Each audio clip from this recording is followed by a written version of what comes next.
Halo teman-teman, apa kabar? Saya harap semuanya sehat-sehat ya. Hari ini kita akan belajar tema baru atau materi baru, yaitu kita sikap kritis dan bertanggung jawab terhadap pengaruh media massa. Nah, sebelum mulai pembelajaran, saya ingatkan kita untuk selalu menjaga kesehatan kita, istirahat yang cukup, makan makanan bergizi, jangan lupa memakai masker ya. Kalau ada di tempat umum silakan jaga jarak. Kemudian juga kita harus membangun kesehatan tubuh kita dengan juga berolahraga. Nah, teman-teman belum menekan tombol subscribe, silakan tekan tombol subscribe dulu supaya kita tidak tertinggal pelajaran selanjutnya. Nah, teman-teman, kita hari ini mengawali pembelajaran kita dengan doa. Silakan kita siapkan hati, kita hendak berdoa. Marilah kita berdoa dalam nama Bapa dan Putra dan Roh Kudus. Amin. Ya Allah, puji dan syukur kami haturkan hanya padamu. Begitu banyak pilihan dalam hidup ini, ada yang dapat menjauhkan kami daripadamu, tetapi ada juga pilihan yang membuat kami semakin dekat padamu. Ya Allah, ajarlah kami untuk setia hanya padamu. Mampukanlah kami belajar bagaimana Engkau setia kepada pilihan kasih, sehingga begitu banyak orang yang terangkat kemanusiaannya. Bantulah kami semakin tangguh dalam menyikapi tawaran. Buatlah kami semakin dewasa dengan tantangan itu. Buatlah kami semakin bertanggung jawab terhadap tugas kami. Demi Kristus, Tuhan dan pengantara kami. Amin. Dalam nama Bapa dan Putra dan Roh Kudus. Amin. Oke teman-teman, kita sudah mengawali pembelajaran kita dengan berdoa. Nah teman-teman, kita mulai dari pertanyaan ini. Apa sih sebetulnya sikap kritis itu? Ada yang bisa memberikan jawaban? Oke, ya kita bahas sama-sama. Nah, jadi bersifat kritis itu mencoba menyaring sebetulnya dan mampu mempertanggungjawabkan apa yang kita pilih dan kita percaya. Itulah bersifat kritis. Tetapi sikap kritis juga mengandaikan kedewasaan berpikir kita. Kita mampu mempertimbangkan baik buruk suatu hal. Kita juga bisa selektif dan mampu membuat skala prioritas ya dalam menentukan pilihan-pilihan hidup. Nah, sikap kritis ini juga berarti kita mampu memilih dan memilah mana yang benar dan mana yang salah, mana yang baik dan mana yang buruk, dan mana yang positif dan mana yang negatif. Nah, jadi sikap kritis ini mengandaikan sifat kedewasaan berpikir kita. Ya, tanda sebagai orang dewasa adalah kita betul-betul mampu membedakan, mampu memilih, dan juga mampu mempertanggungjawabkan apa yang sudah kita pilih.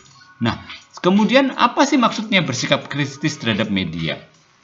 Akhir-akhir ini ya kita dibanjiri oleh banyak informasi, media komunikasi ya kita berkembang sangat pesat sekali ya, apalagi sekarang adanya media sosial yang memang sungguh-sungguh menghampiri kita setiap saat. Ya, sebagai dampaknya informasi yang masuk ke dalam kehidupan kita sehari-hari tidak terbendung ya, entah informasi yang baik, informasi yang buruk, semua masuk. Nah, persoalannya informasi itu ya sekali lagi ada yang membangun ya, tapi juga ada yang sekali lagi itu merugikan. Nah, pada umumnya banyak di antara kita yang bersifat polos ya dalam mengadopsi kehadiran media itu. Ya, kita menelan begitu saja apa yang disediakan atau yang dan tidak dicerna ya apa yang didapat dari media. Maka penting sekali lagi bagi kita, apalagi kita generasi muda ya yang masih bersemangat ya, yang masih sangat menggunakan perangkat gadget ya, entah itu HP, entah itu laptop, untuk bersikap kritis ya dalam memilih media dan mampu mengolahnya menjadi nutrisi untuk meningkatkan kehidupan atau kualitas hidup kita.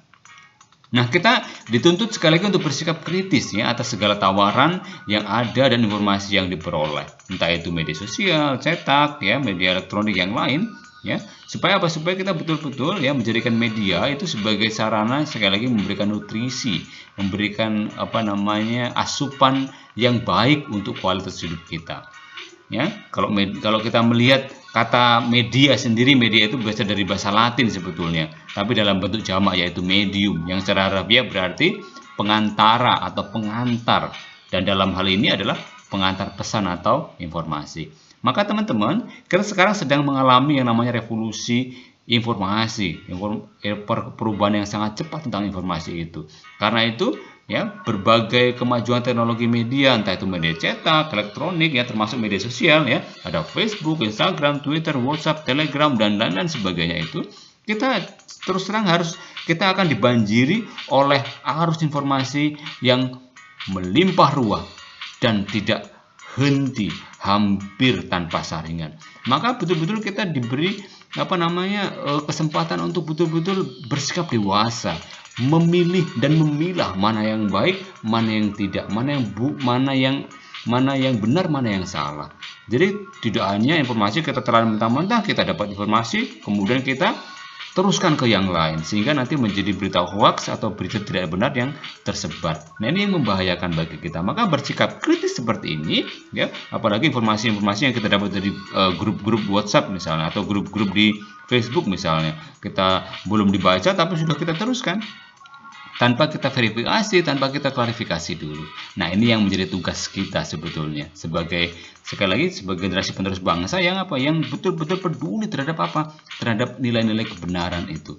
Jadi kita klarifikasi informasi itu, kemudian kita telah itu, kemudian baru kalau benar kita boleh juga teruskan, kita sebarkan. Tapi kalau tidak, stop, ya, hapus berita itu, ya, teman-teman. Sekali lagi informasi itu ya dapat berupa informasi yang baik dan membangun, tapi juga informasi yang dapat merusak. Ya, itu yang harus kita hindarkan. Jadi kita saring itu, kita bersikap kritis ya sekali lagi terhadap apa yang kita dapat, informasi apa melalui media-media yang ada sekarang ini. Nah, teman-teman, apa yang diajarkan gereja?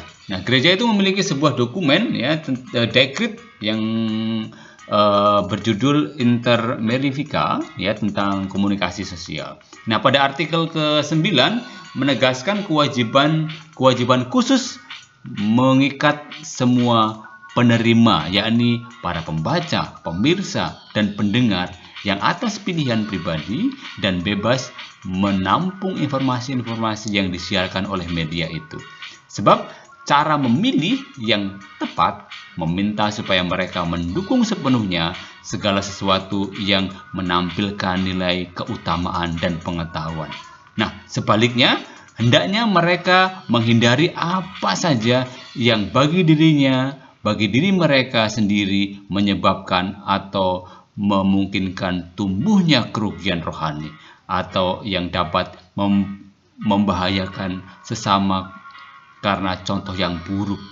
Kebanyakan terjadi dengan membayar iuran kepada para penyelenggara dan memanfaatkan media itu karena alasan-alasan ekonomi semata-mata.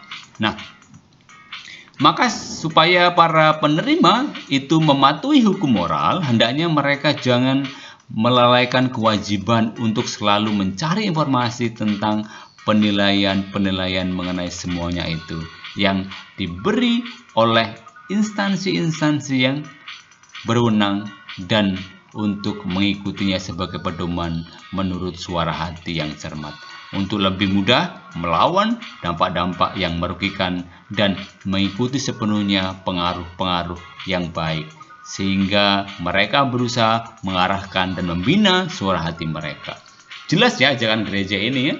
Kita tidak semerta-merta menerima informasi begitu saja, tetapi tetap memprioritaskan ya nilai-nilai keutamaan dan pengetahuan. Hindari yang merugikan diri sendiri ya dan juga orang lain. Nah, artikel kedua itu ada di artikel 10 ya, ditegaskan pula bahwa hendaknya kalangan kaum muda berusaha supaya dalam memaknai upaya-upaya komunikasi sosial mereka belajar mengendalikan diri dan menjaga ketertiban. Kecuali itu, hendaknya mereka berusaha memahami secara lebih mendalam apa yang mereka lihat, mereka dengar dan baca. Hendaknya itu mereka berbicara dengan para pendidik, dengan para ahli, dan dengan demikian mereka belajar memberi penilaian yang seksama. Sedangkan para orang tua hendaknya menyadari bahwa kewajiban mereka adalah menjaga dengan sungguh-sungguh supaya tayangan-tayangan, terbitan-terbitan tercetak, dan lain sebagainya yang bertentangan dengan iman serta tata susila jangan sampai memasuki ambang pintu rumah tangga. Dan jangan sampai anak-anak menjumpai di luar lingkup keluarga. Nah, dokumen ini secara khusus menerima kekuatan pengaruh media bagi masyarakat manusia secara penuh. Nah, teman-teman, jelas ya, kita diingatkan ya sebagai kaum muda untuk sekali lagi ya melihat dalam-dalam apa yang kita lihat, apa yang kita dengar, apa yang kita baca. Ya, dan kita memang harus berkonsultasi lah kepada para pendidik kita, para guru, ya, terus orang tua kita dan para ahli yang lain supaya justifikasi kita atau penilaian kita betul-betul dapat kita pertanggungjawabkan atas kebenaran informasi itu.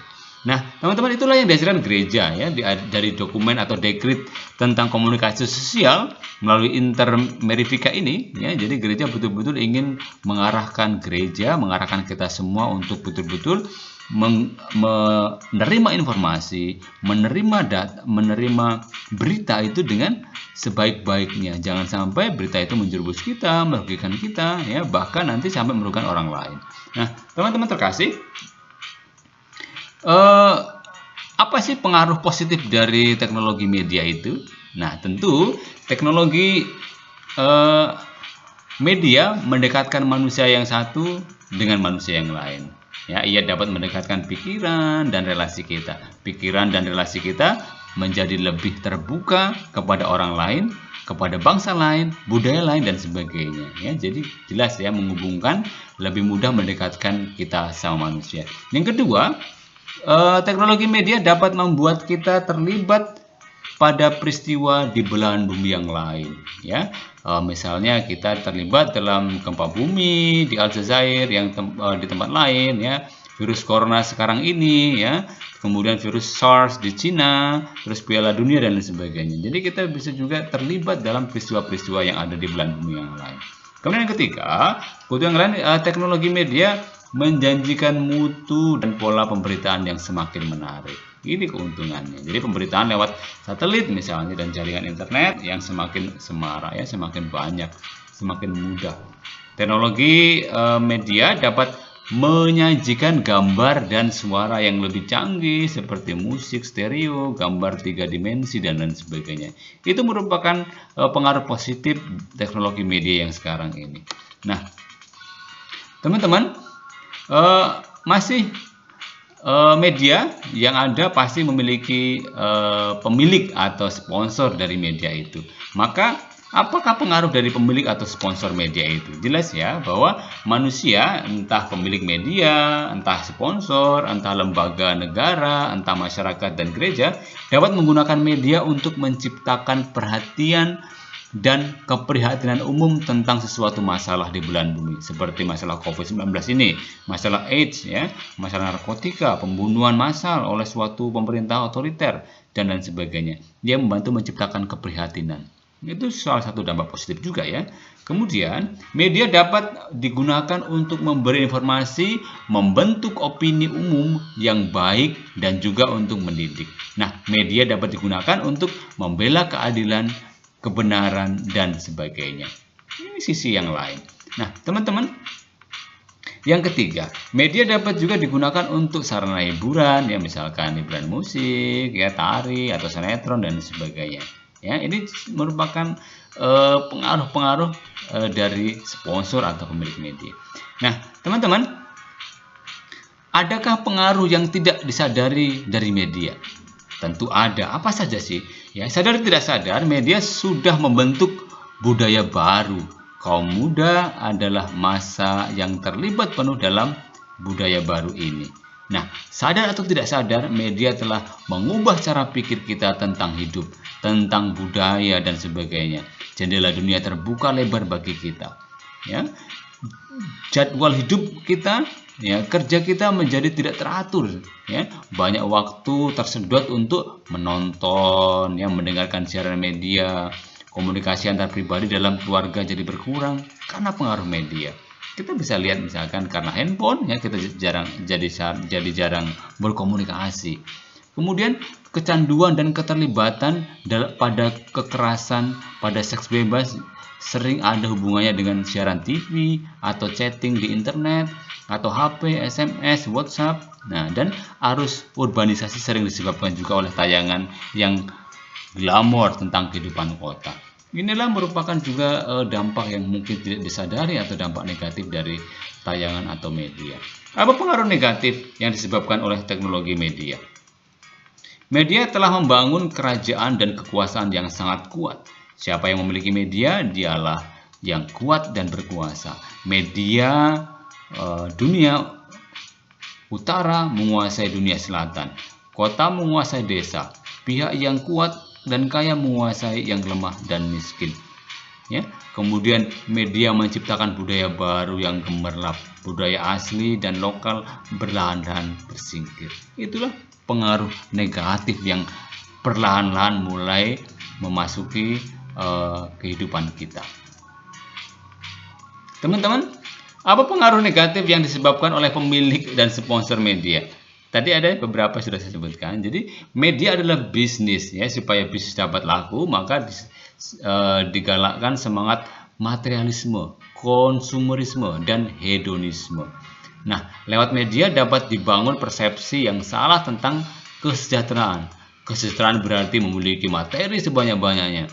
Manusia tidak lagi dinilai dari karakter dan dedikasi, tetapi dari apa yang dia miliki.